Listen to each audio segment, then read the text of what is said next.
Hey there, Bruins fans!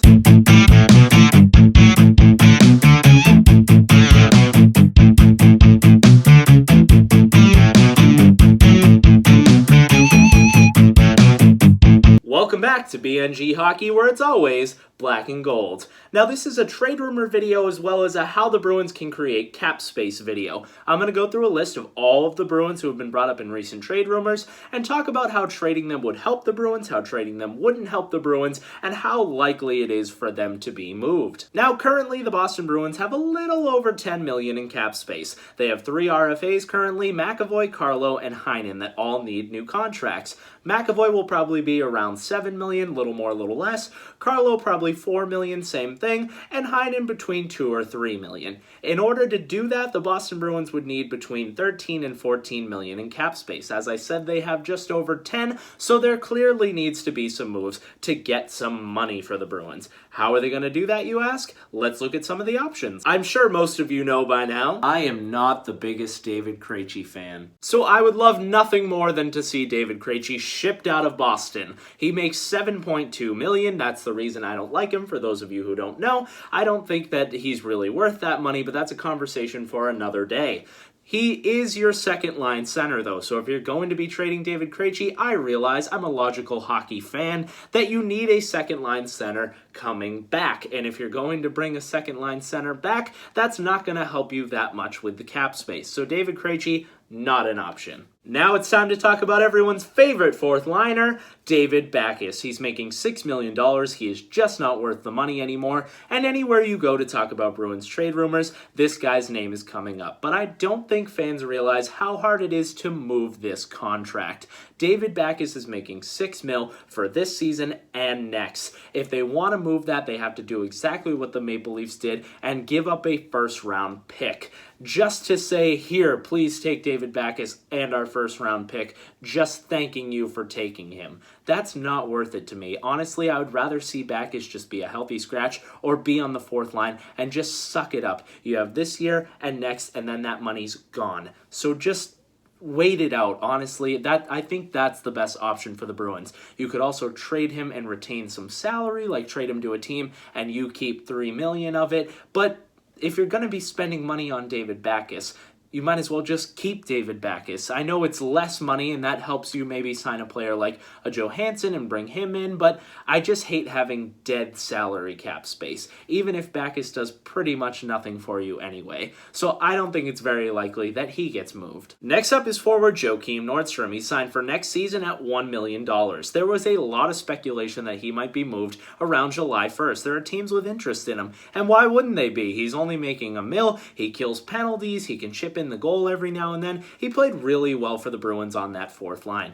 But the thing is, the Bruins basically signed his replacement 3 times. With Ritchie, Gauntz, Par Lindholm, they're going to keep Corrali. They like Chris Wagner, and he had a career year in goals. So there's just too many fourth liners piling up. Somebody has to go. Joakim Nordstrom is easily movable. There's already interest in him. I think a team would give you maybe a 4th round pick, a 3rd round pick maybe. Who really knows? If there's a lot of interest in him, then you can raise the price for him. You would need to take a pick back. You don't want a player back because we're trying to get money here. The money is the thing that you want. So if you can get a 3rd round pick for Joakim Nordstrom, you do that all day, and then you get $1 million in cap space. Now it's time to talk about Torey Krug. Just like David Backes, any kind of rumor involving the Bruins, this guy's name is being brought up. But I don't think people realize just how much Krug does for the Bruins. He's an absolute stud on the power play. Part of the reason the Bruins power play is lethal year after year after year is this guy. Now we do have McAvoy, and he could probably do just as well as Krug on the power play.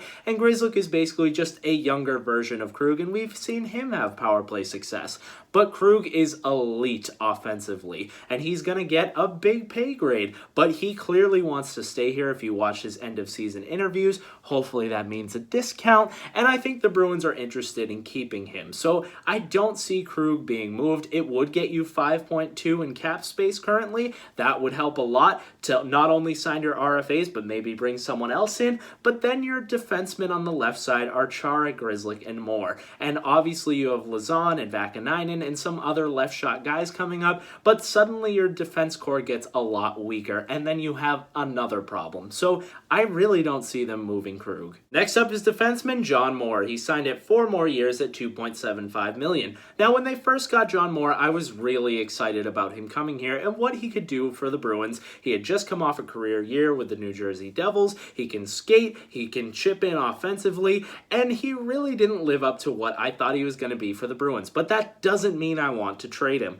I also think that he didn't really get the best opportunity here with the Bruins. We have Chara, Krug, and Grzelcyk on the left side. Clearly, Bruce Cassidy prefers Grzelcyk over Moore if he has the choice, and I don't blame him for that. I would rather have Grzelcyk in than Moore as well. But that's on Moore being a healthy scratch more than he was used to. So I think that takes some adjusting. But when Moore did come in, I thought he played really well. Especially in the playoffs there, he was solid defensively.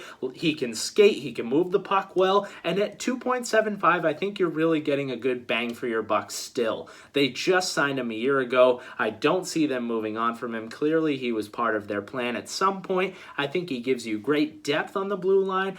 This is a blue line that gets hurt a lot. Chara's getting another year older. It seems like we're always talking about that. So if he goes down again, or Grzelcyk goes down, or Krug goes down, Moore is a great NHL-ready defenseman who's always going to give it his all anytime that he's put into the lineup. So I would keep Moore. Next up is defenseman Kevin Miller. He signed it 1 more year for $2.5 million. Now, he really is a fan favorite just because he's not afraid to hit somebody. He's really physical. He's that classic old-time Bruins defenseman.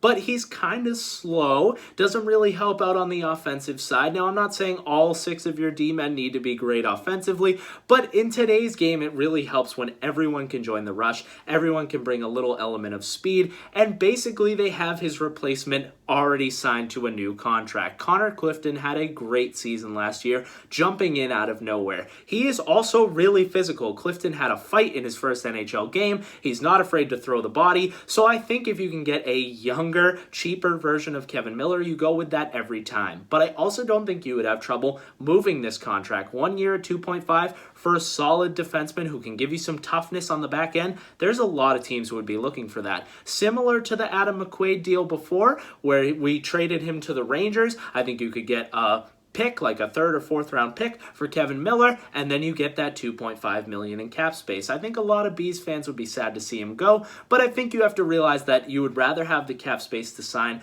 elite defenseman Charlie McAvoy and a great shutdown defenseman in Brendan Carlo than keep Miller for 1 more year, because you're not going to sign him at the end of next year. Talk about a player who always seems to be in trade rumors. It's goaltender Tuukka Rask. Nope, let me stop you right there. You're not doing it. He was great for the Bruins this playoffs. I know that the Game 7 was tough. It makes me sick to my stomach every day. But Tuukka Rask was part of the reason you even made it to the finals to play that Game 7. Now, a lot of people say that $7 million is too much for Rask, and he's a really inconsistent goaltender, which might be true. But when you look at the contract that a guy like Bobrovsky just signed for $10 million, and you see Carey Price at $10 million, you start to realize, hey, Rask's contract really isn't that bad, because if he's playing at an elite level and only making $7 million instead of $10 million, that's really good. And he did that last year for the Bruins. He got a little more rest, and he played really well. And similar to trading Krejci, if you trade Rask, you need a starting goalie back, so you're not saving that much money. You're just creating another hole or bringing in another starter.